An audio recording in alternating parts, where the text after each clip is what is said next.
Bonjour à tous, bienvenue dans la caverne de Radrogor. Aujourd'hui, je vous donne de nouvelles informations sur le futur de X-Wing, le jeu de miniatures d'AMG.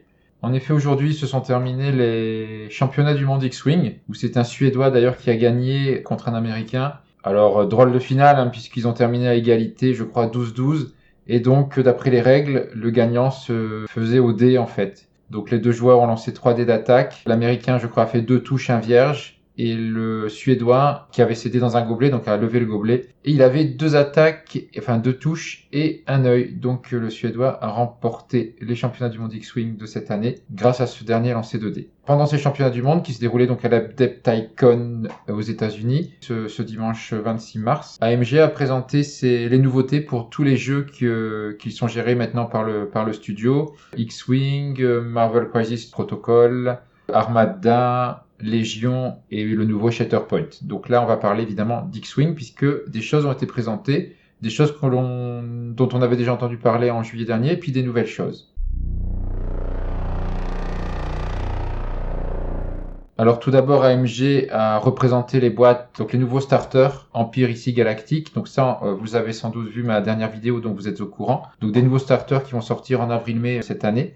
En tout cas pour l'Empire et la Rébellion, on n'a pas de nouvelles des autres pour l'instant. Donc l'idée, ce sont des starters avec tous les jetons, les obstacles, enfin tout pour pouvoir jouer, plus 4 vaisseaux de la faction. Pour rappeler vite fait, là, l'Empire Galactique, vous avez le TI-1 X1 de Vador, vous avez 2 TIE classiques et un TIE bombardier SA qui passe en version 2 puisqu'il n'existait qu'en V1 ou V1 converti. Donc le bombardier arrive en V2 et donc sera jouable en standard prochainement. Ça avait été annoncé en juillet que le bombardier TIE se ressortirait cette année. Ensuite, le starter de l'Alliance Rebelle avec des vaisseaux très classiques, le X-Wing, 2 A-Wing et un Y-Wing. Là aussi, avec tout le nécessaire pour jouer, donc les règles de portée, les gabarits, les obstacles, les objectifs, etc. Les dés aussi.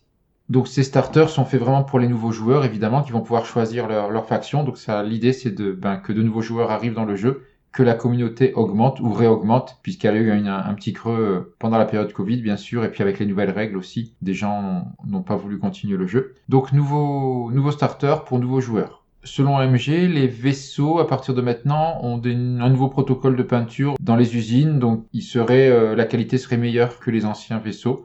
On verra parce que sur les images, on n'a pas l'impression de voir de différence, donc il faudra les sortir pour les comparer aux anciens pour voir si effectivement la peinture est meilleure.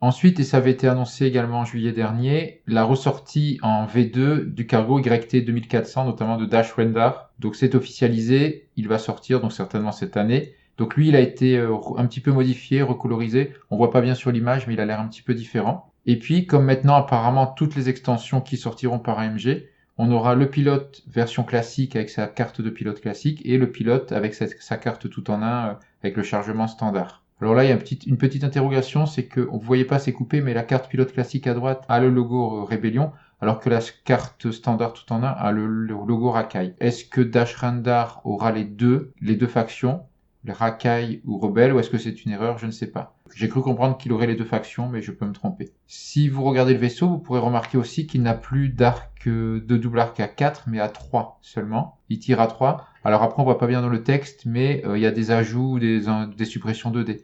Donc je crois que c'est écrit que quand on est à portée 0,1, on enlève un dé, que la portée 3, on ajoute un dé en plus. Mais bon, j'ai du mal à lire. Il y a Outrider qui est la capacité du vaisseau qu'on voit en bas à droite, mais c'est difficile à lire. On voit juste qu'on parle d'ajouter un dé supplémentaire et ensuite de faire une esquive ou un œil. Voilà, donc là je peux pas lire le texte, mais ils le sortiront de toute façon bientôt, donc on aura des images plus claires. Là on est vraiment sur la présentation des nouveautés sans détail. Autre pilote, on voit derrière Libou, qui est également en copilote de Dash Rendar, si on choisit plutôt Dash Rendar.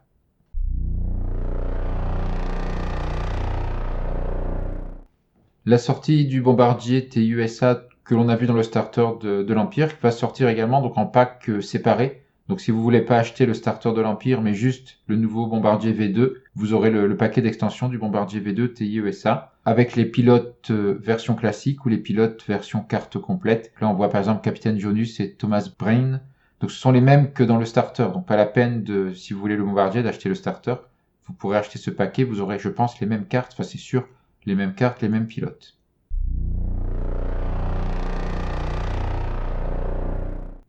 Nouvelle annonce, les kits de tournoi 2023 pour les championnats régionaux.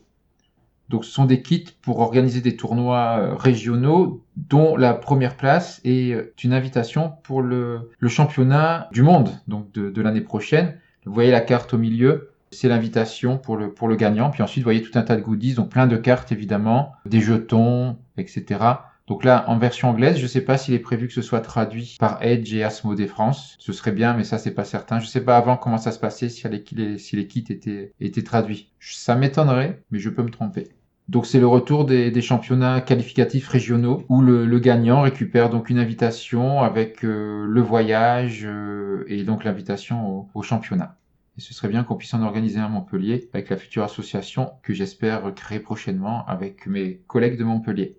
Donc à partir du 4 mai, ce sera la nouvelle saison des championnats régionaux et donc ce sera le lancement des championnats régionaux. Tous les championnats régionaux donneront une invitation au mondial.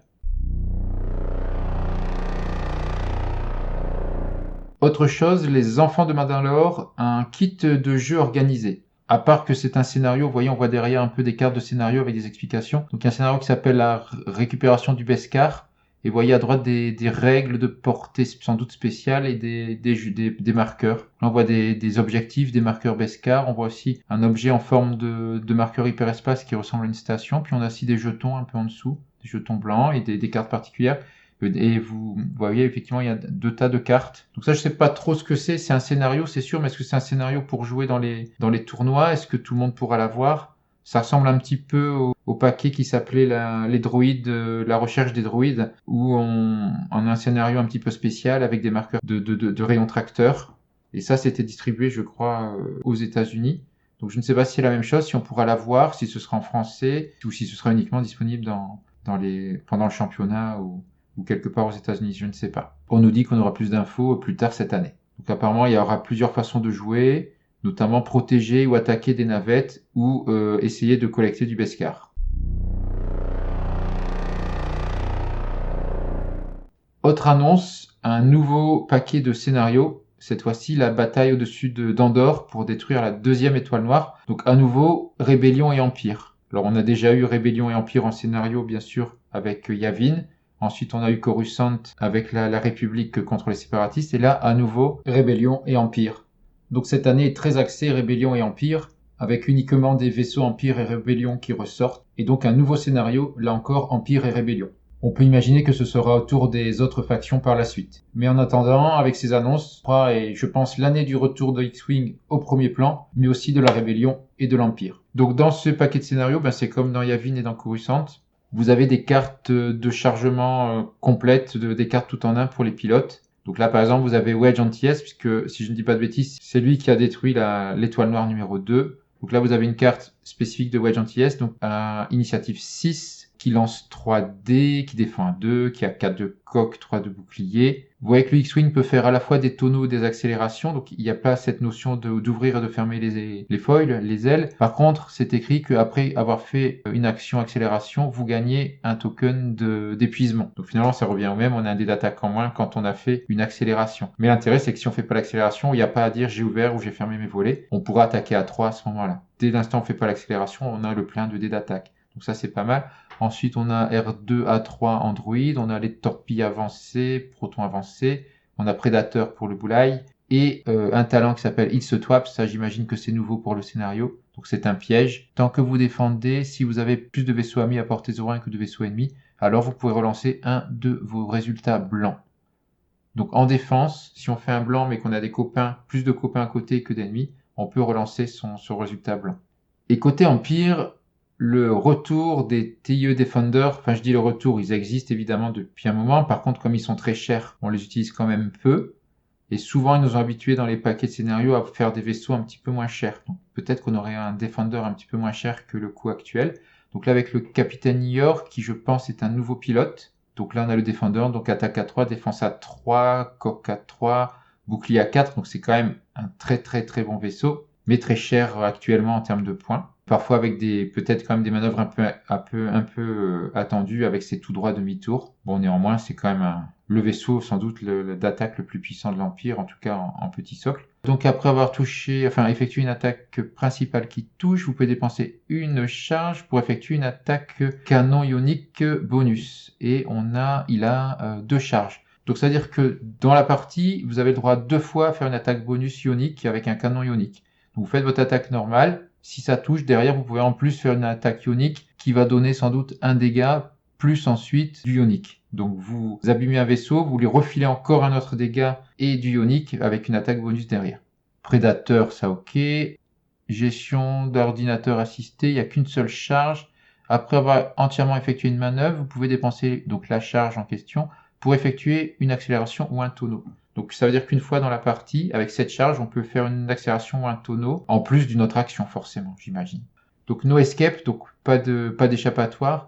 Tant que vous effectuez une attaque principale, s'il y a plus de vaisseaux amis que d'autres vaisseaux ennemis à portée 0,1 du défenseur, alors vous pouvez relancer un de vos résultats blancs. Ok, ça veut dire que si on est plusieurs TIE proches, donc plus de défendeurs que d'ennemis, alors on peut relancer un de ces dés blancs en attaque. Dernière chose, mais là c'est plus un teaser d'AMG, mais ça avait été aussi annoncé en juillet. Là, on nous confirme que le Star Wing de classe Alpha de l'Empire va ressortir en fait en V2 directement. Ça y est, j'en ai terminé avec les nouvelles de X-Wing pour cette année de 2023 annoncées par AMG ce dimanche 26 mars. Donc des vaisseaux qui ressortent en V2, ça avait déjà été évoqué en juillet dernier, ainsi que les starters également évoqués. Les nouveautés, c'est le kit tournoi, c'est le nouveau scénario d'Andorre et puis l'organisation de jeu avec le Beskar qui, je pense, sera réservé à des tournois officiels. On saura ça un petit peu plus tard dans l'année. Donc c'est plutôt satisfaisant, je trouve. Ça fait quand même beaucoup d'annonces pour cette année, même si c'est très axé Empire et Rébellion, même si c'est des choses qui avaient déjà été annoncées en juillet, mais ça prouve que ce qui a été annoncé en juillet sort enfin cette année comme prévu. Donc AMG n'a pas du tout pour l'instant abandonné X-Wing. Ils avaient annoncé qu'ils avaient des projets pour plusieurs années. Donc bien sûr, pas de tout nouveau vaisseau. On a un nouveau scénario, mais pas de tout nouveau vaisseau. Donc un peu de déception là-dessus. Mais c'est bien aussi qu'ils terminent ce qu'ils avaient prévu et puis qu'ils se lancent ensuite sur des nouveaux vaisseaux un peu plus tard. L'avenir nous le dira, mais c'est plutôt pas mal, surtout avec les starters. Hein. Si le jeu peut revenir au premier plan et que de nouveaux joueurs peuvent arriver, c'est tout bénéfice pour tout le monde. Comme d'habitude, n'hésitez pas à liker la vidéo, à vous abonner si ce n'est pas déjà fait à la chaîne La Caverne de Radrogor et aussi à nous rejoindre sur le Discord dédié à X-Wing et également maintenant à Shatterpoint. Merci, à bientôt.